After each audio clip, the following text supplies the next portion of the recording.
तस्वीर सामने आई देश की राजधानी से, जिसमें अखिलेश यादव के हाथ में, एक हाथ में अवधेश प्रसाद का हाथ, दूसरे हाथ में संविधान की कॉपी। क्या इसके मायने हम समझें? क्या संदेश देने की कोशिश अखिलेश यादव कर रहे हैं? राजेश, आज दिल्ली और उत्तर प्रदेश की सियासत में जो संसद वाला ये जो वीडियो है बहुत ज्यादा सुर्खियां बटोर रहा है। जिन लोगों ने ये वीडियो देखा होगा, और मैं चाहता हूं कि जो हमारे आउटपुट के लोग हैं उस वीडियो को टेलीविजन स्क्रीन पर दिखाएं, ताकि वो लोग भी समझ सकें कि जो अखिलेश यादव की जो फ्यूचर की जो पॉलिटिक्स है उसका जवाब क्या है, क्या उसके मायने हैं। देखिए, जब अखिलेश यादव आज दाखिल होते हैं संसद भवन में और वो मिलने जाते हैं मल्लिकार्जुन खड़गे साहब से, सोनिया गांधी से, राहुल गांधी से, तो उनके साथ चलते हैं अवधेश प्रसाद पासी, जो कि अयोध्या के सांसद हैं। एक हाथ में अखिलेश यादव के संविधान था, दूसरा हाथ उन्होंने अवधेश प्रसाद पासी का पकड़ रखा था।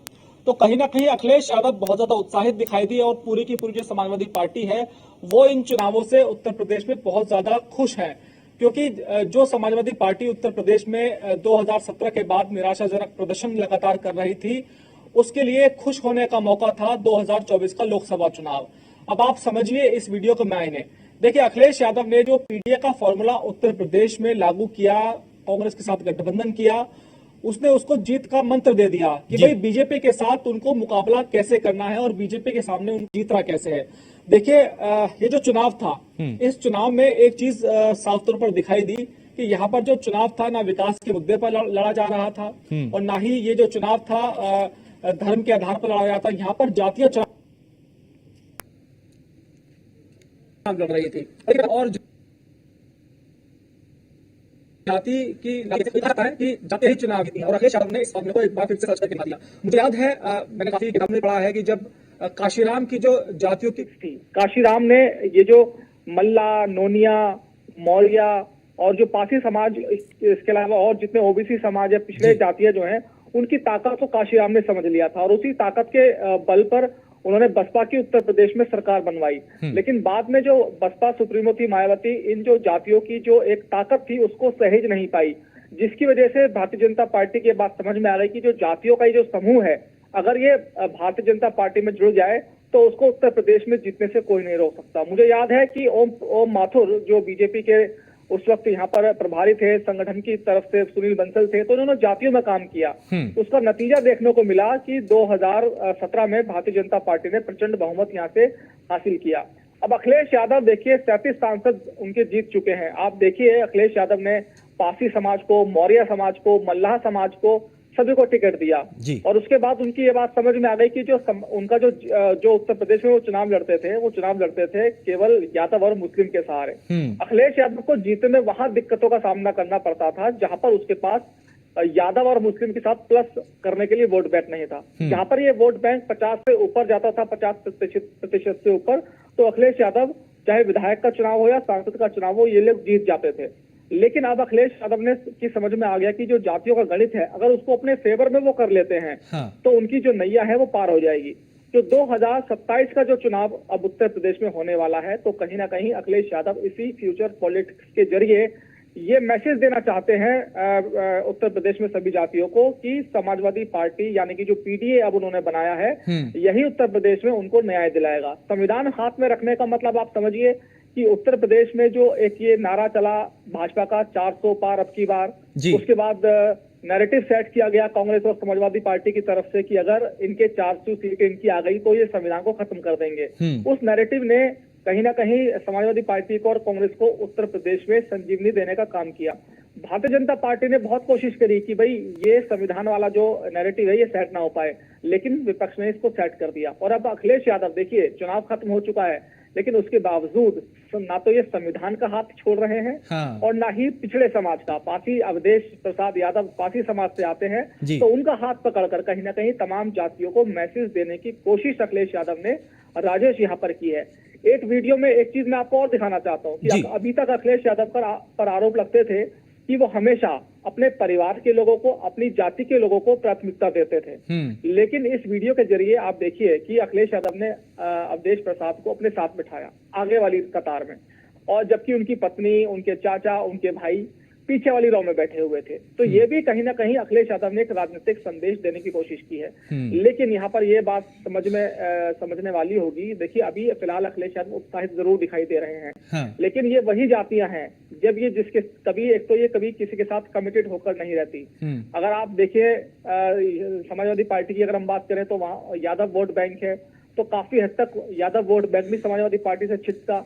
मुस्लिम वोट भी हमेशा कांग्रेस और बसपा में हमेशा बटता रहा है जी। इसके अलावा भारतीय जनता पार्टी की बात करें तो भारतीय जनता पार्टी के साथ जो तटस्थ रूप से के साथ रहता है वो उसका वैश्य वोट बैंक है। कांग्रेस के पास अपना कोई बेस वोट बैंक है नहीं।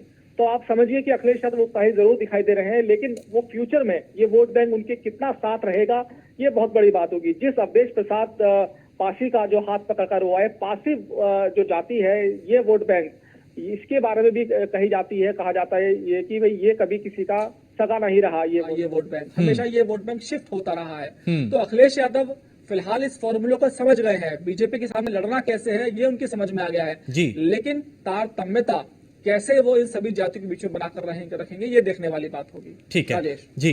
मैं आपके पास दोबारा लौटूंगा क्योंकि अभी इन तस्वीरों के और भी कई मायने हैं। हमारे साथ कुछ और मेहमान भी हैं। सर्वेश, अखिलेश यादव के लिए अवधेश प्रसाद इतने अहम क्यों हो गए? आज जो पहली पंक्ति की बात हो, संसद में प्रवेश की बात हो, उनके साथ रहना, फिर उनका हाथ पकड़ के आगे जाना, क्या इस तस्वीर के जरिए क्या संदेश वो दे रहे हैं? इस तस्वीर के जरिए एक ही नैरेटिव और संदेश को देना चाह रहे हैं अपने पिताजी की तरह।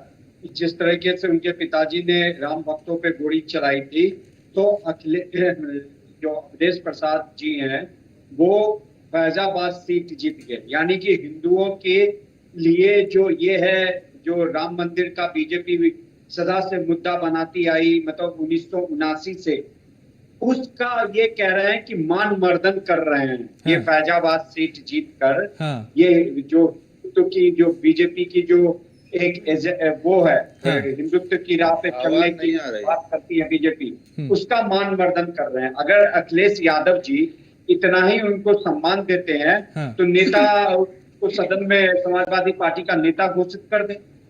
और अगर ये बात दिखाना चाह रहे हैं कि वो समाजवादी पार्टी केवल मुसलमान और यादवों की पार्टी नहीं है, दलितों को भी लेके आगे चलती है, तो उससे भी बड़ा दलित, देखिए दलित में भी जो सबसे निम्न स्तर के दलित है वो जीतन राम मांझी जी हैं।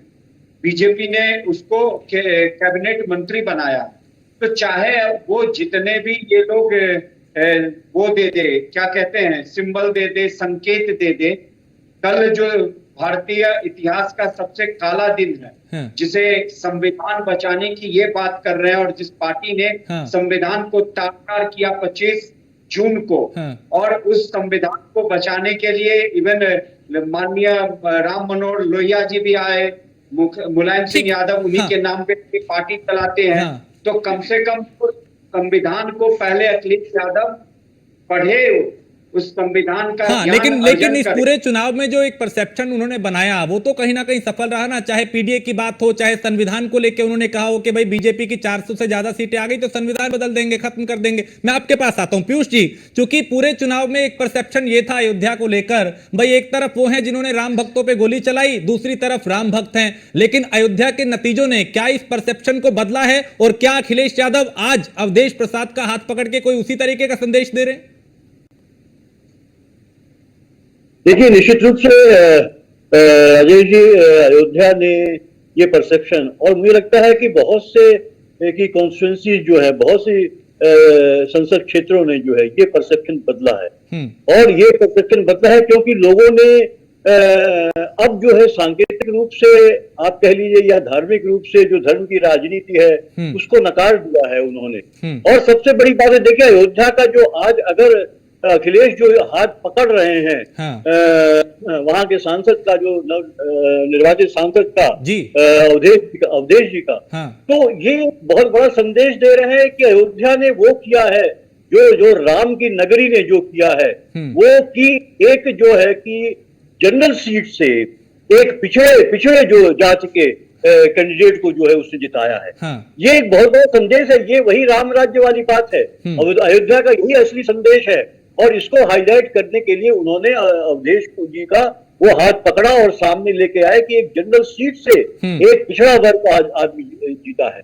और अगर ऐसा होता है भारतीय राजनीति में राजेश जी, हाँ। तो मैं आपको मानता हूं कि एक बहुत सकारात्मक कदम होगा। अगर हम